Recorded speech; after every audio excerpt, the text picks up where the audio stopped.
Assalamu alaikum. Using steroids and PEDs, performance enhancement drugs, is it something that is halal or haram in Islam? And this is very important in the days that we live in, because back in the days, it was just, the ones who want to be the big bodybuilders or the elite athletes who would use steroids and PEDs.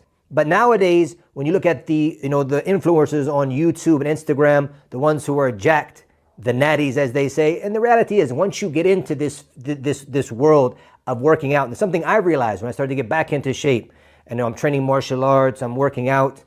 Once you start to study and you start to be in that field, you realize that the people who are jacked like this, the ones that we're seeing online, most of them who claim to be natty, they're not.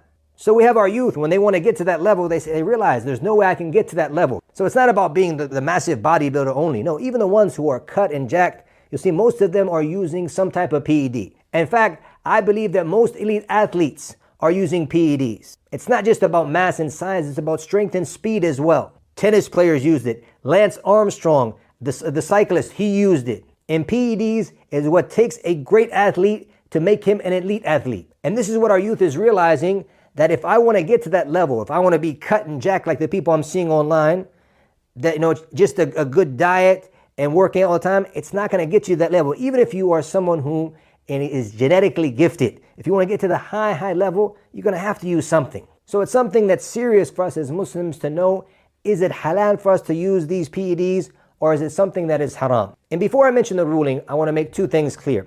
First of all, when it comes to a prejudgment that most people have when it comes to steroids, that they are dangerous and harmful. Anything which is dangerous and harmful in Islam, then it's something that's haram. So because of these two reasons, most Muslims think that steroids are haram. And also many sports ban them, and in many countries they're illegal, so people think they're a bad thing. But when you study into detail and you go to those who are specialized, you'll see that a lot of the information that we've been told, a lot of the information that our scholars have been told by different physicians and doctors, that it's not correct. And what do I mean by that? If you look at the dangerous drugs, you'll find that steroids is way down on the list. But other drugs which we take over the counter, like aspirin, these are much more dangerous. Can you overdose on steroids? No, not right away. There might be some complications in the future, but you can overdose on aspirin. You can overdose on birth control. All of these types of drugs which we get over the counter can kill us. But yet you don't need a prescription. You can buy them as easily as you want. And why am I focusing on this?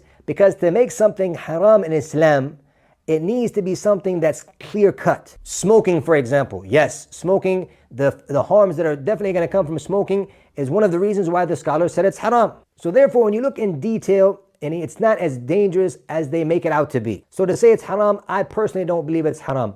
If you wanted to say that it's makruh, it's disliked because of some of the harms and some of the complications, especially if someone doesn't know what he's doing, he doesn't do it properly, it could even be more dangerous. Here, yes, you could say that it's something makruh and something you shouldn't do. And honestly, from my research, I would definitely not recommend that someone uses them. The only people that would need to use them anyways are elite athletes. If you're someone who's an elite athlete, LeBron James, you think LeBron James, 18 seasons, he's somebody who's natural? I don't think it's possible. Yes, he's a genetic freak, but I don't think it's possible to be at that level. He spends $1.5 million on his body, just on diet and working out. Come on, let's be real. Obviously, he's taken something. 18 seasons in the NBA. Look at Carmelo Anthony, the one who entered the draft at the same year. Look at his level now. Yes, I think after 18 seasons, you could be to that level naturally. But when you look at LeBron's body and what he's still doing at his age, there's no way he's natural. So if someone's going to be an elite athlete and he's not going to get caught by using them, then use them. But be smart when you do and use them properly under doctor's supervision. Or if someone was from a special forces unit with his government, he wants to be stronger and faster behind enemy lines or something like that. Yeah, someone like this, maybe that's good for them to use it. But for normal people, normal gym goers, even if you want to be cut, you want to be jacked, don't be influenced by those you see on the screen and stay natural, stay safe, because it is possible that there could be some complications. They might be minor, but they might be major. You've seen people who have abused steroids and they've died from it. This is something that I want to clarify when I studied it in detail. The issue of it being haram, like I said, I don't feel it's haram, but it's something I don't recommend unless you fall under the categories I mentioned earlier. And most of us are never going to fall under that, so it's better we stay away. There's other things, once you start to age, TRT and things like that, that's a different story, inshallah. There's no problem with using that. That could be beneficial. And Allah knows best. Allahu a'lam wa sallallahu wa sallam wa barak ala nabiyyina Muhammad. Wa jazakumullahu khairan.